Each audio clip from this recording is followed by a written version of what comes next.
Hello everyone, this is Educational Warrior and today we are discuss about class 11 chemistry chapter number 2 atomic structure। इससे पहले वाली videos में हम जो सबसे पहले फर्स्ट साइंटिस्ट आए डेल्टन्स, जिन्होंने अपनी एटॉमिक थ्योरी दी। फिर उनके बाद में सेकंड साइंटिस्ट आए थॉमसन, जिन्होंने अपना एटम के बारे में मॉडल दिया, है ना।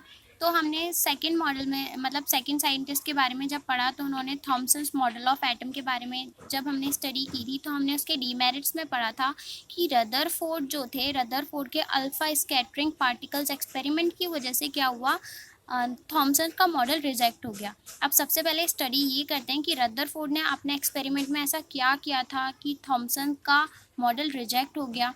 हम लोग स्टडी करेंगे कि रदरफोर्ड के एक्सपेरिमेंट में ऐसा क्या था। फिर हम ये देखेंगे उनके एक्सपेरिमेंट के बेसिस पे उन्होंने क्या क्या ऑब्जर्व किया, उनकी ऑब्जर्वेशंस क्या थी। फिर उसके बाद देखेंगे उनकी ऑब्जर्वेशन की बेसिस पे रदरफोर्ड ने हमें क्या क्या प्रपोज किया कि एटम के अंदर क्या क्या हो सकता है, राइट। तो चलिए बिना टाइम वेस्ट करें हम स्टार्ट करते हैं। So let we get started. The experiment involve the bombardment of thin sheet of gold. सबसे पहले उन्होंने क्या किया, गोल्ड की बहुत थिन शीट ली जिसमें कम से कम 1000 पार्टिकल थे। बस इतनी पतली शीट ली उन्होंने, सिर्फ उसमें 1000 पार्टिकल्स थे उस शीट के अंदर, वो इतनी ज़्यादा पतली थी। और उन्होंने क्या किया, अल्फ़ा पार्टिकल यूज़ किए। अल्फ़ा पार्टिकल्स क्या होते हैं, high energy positively charge helium ion. Helium ions होते हैं हीलियम पार्टिकल्स। हीलियम के बारे में तो हम लोग जानते हैं। उन्होंने क्या किया, हीलियम से उन्होंने 2 इलेक्ट्रॉन लूज करवाए और उसे कैटायन बना दिया, राइट। और हीलियम का मास क्या होता है, 4u, यूनिफाइड मास, राइट। अब उन्होंने क्या किया, एक बहुत ज़्यादा थिन शीट पे, गोल्ड की थिन शीट पे हीलियम के बहुत सारे पार्टिकल को, हीलियम के पॉजिटिवली चार्ज पार्टिकल को बम्बार्ड करा दिया, बहुत बरसात करा दी उस थिन शीट पे गोल्ड की, हीलियम के पार्टिकल्स की, है ना। फिर क्या देखते हैं कहानी में, अब ट्विस्ट आएगा। हम पहले इंपॉर्टेंट चीज़ पहले ये देखेंगे कि गोल्ड ही उन्होंने यूज़ क्यों किया। सबसे पहले गोल्ड की एक प्रॉपर्टी होती है, कौन सी प्रॉपर्टी, कि गोल्ड बहुत ज़्यादा मैलिएबल मेटल होता है और हम इससे बहुत ज़्यादा थिनेस्ट लेयर बना सकते हैं, ठीक है। और हीलियम उन्होंने क्यों चूज़ किया, सब लोग अगर क्वेश्चन करें तो हमें आंसर ये मिलता है कि वो पॉजिटिवली चार्ज पार्टिकल होता है, but the real answer is, जब हम हीलियम के 2 इलेक्ट्रॉन्स उसमें से लूज़ करा देते हैं, वो पॉजिटिव तो होता ही है but it is the most strong particle, right. वो बहुत ज़्यादा स्ट्रॉन्ग भी हो जाता है। तो उन्होंने क्या किया था, सबसे पहले हम एक और बार रिवाइज कर लेते हैं। उन्होंने रदरफोर्ड ने अपने एक्सपेरिमेंट में गोल्ड की एक बहुत थिन शीट ली जिसके अंदर 1000 पार्टिकल्स थे। और उन्होंने क्या किया, उन्होंने बम्बार्डमेंट कराई हीलियम के पॉजिटिवली चार्ज पार्टिकल की उस थिन शीट पर। और फिर उन्होंने क्या ऑब्जर्व किया, उनकी ऑब्जर्वेशन क्या थी। तो उन्होंने फर्स्ट ऑब्जर्वेशन ये देखी, उन्होंने फर्स्ट चीज़ ये नोटिस करी कि most of the alpha particles nearly 99% passes through the gold foil undefeated. सबसे पहले उन्होंने देखो कुछ नहीं हुआ नॉर्मली, तो जब उन्होंने फेंकना स्टार्ट किया ना, जब उन्होंने बम्बार्डमेंट करवाई तो नियरली 99% जो पार्टिकल्स थे वो क्या हुआ, गोल्ड फॉइल से, गोल्ड की जो फॉइल थी, जो पतली शीट थी, गोल्ड की जो थिन शीट थी उसमें से सीधे पास कर गए। उन्होंने कहा भाई उन पार्टिकल्स ने कहा कि हमें तो कुछ नहीं फील हुआ, राइट, हम तो जैसे भेजे गए थे वैसे ही उस थिन शीट में से पास कर गए।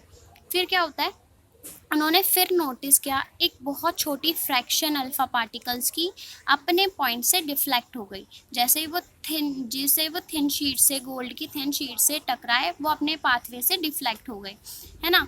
और इसके ज़्यादा कुछ नहीं हुआ। फिर उन्होंने थर्ड चीज़ नोट की, वेरी फ्यू, और ये 1% ही था, ठीक है। तो टोटली इन 1% पार्टिकल्स ने थॉमसन का मॉडल रिजेक्ट करवा दिया। अब कैसे ये देखते हैं, very few, about 1 in 20,000 particles. 20,000 particles में से एक पार्टिकल ऐसा था जो 180 डिग्री पे वापस डिफ्लेक्ट होता था। जैसे ही वो गोल्ड शीट से टकराता, गोल्ड की थिन शीट से टकराता था, वैसे ही अपने पाथवे पर वापस आ जाता था। तो very few, about 1 in 20,000, 20,000 particles में से एक पार्टिकल्स ऐसा था जो वापस उस थिन शीट से टकराता और वापस अपने वे पर आ जाता था, 180 डिग्री एंगल पे वापस आ जाता, जिस पोजीशन से जाता था उसी पोजीशन पे वो वापस आ जाता था, राइट।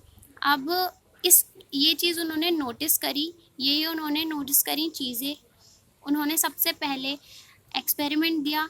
एक्सपेरिमेंट के अंदर उन्होंने क्या किया मैंने आपको बता दिया। उन्होंने गोल्ड की एक पतली सी थिन शीट ली और उन्होंने हीलियम के पॉजिटिवली चार्ज पार्टिकल्स उस पर बम्बार्ड करवाए। फिर उनकी ऑब्जर्वेशंस ये निकल कर आई। अब देखते हैं इन ऑब्जर्वेशन के बेसिस पे उन्होंने क्या क्या बातें कही। इन ऑब्जर्वेशंस के बेसिस पे रदरफोर्ड ने कहा, most of the space inside an atom is empty. Atom के अंदर का बहुत सारा स्पेस ऐसा है जो कि खाली है। क्यों? क्योंकि बहुत सारे जब हमने पार्टिकल, मतलब हमने नहीं, रदरफोर्ड ने गोल्ड की थिन शीट पे जब अल्फ़ा पार्टिकल्स को बम्बार्ड करवाया तो बहुत सारे 99 पार्टिकल्स ऐसे ही थे जो कि बिल्कुल सीधा सीधा पास कर गए वहाँ से, क्योंकि उन्हें रास्ते में तो कोई नहीं मिला ना। गोल्ड शीट से वो किसी भी चीज़ से डिफ्लेक्ट नहीं हुए, वो डायरेक्ट उससे पास कर गए। मीन्स उनका जो वे था बिल्कुल क्लियर था।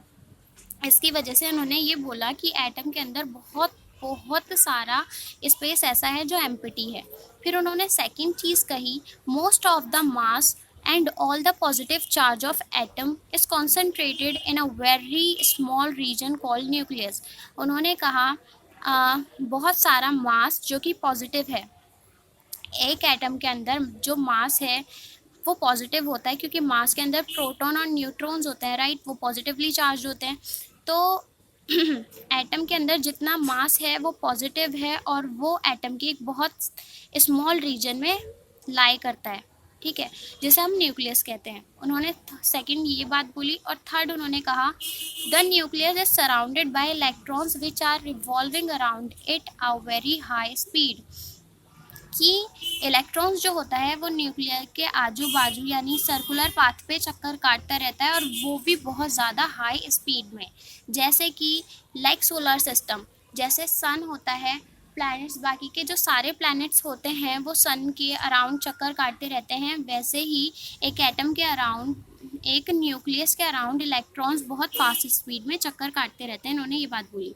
और जब फोर्थ थिंग इज, उन्होंने फोर्थ बात ये कही कि atom as a whole is electrical neutral.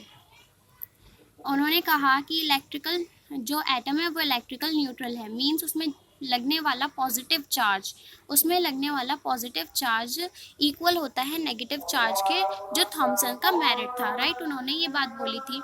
तो इसी के साथ हमारा रदरफोर्ड का मॉडल फिनिश होता है। ये बस इतना ही था। तो इसी के साथ अगर आपको हमारी वीडियोस अच्छी लगती हैं, आपको मेरी वीडियोस अच्छी लगती हैं, तो उन्हें लाइक करें, शेयर करें एंड सब्सक्राइब करें। तो thank you and bye bye guys. Next video में हम बहुत इंपॉर्टेंट टॉपिक चैप्टर का कवर करने वाले हैं, वो है बोर मॉडल, तो उसे मिस ना करें। Thank you for watching.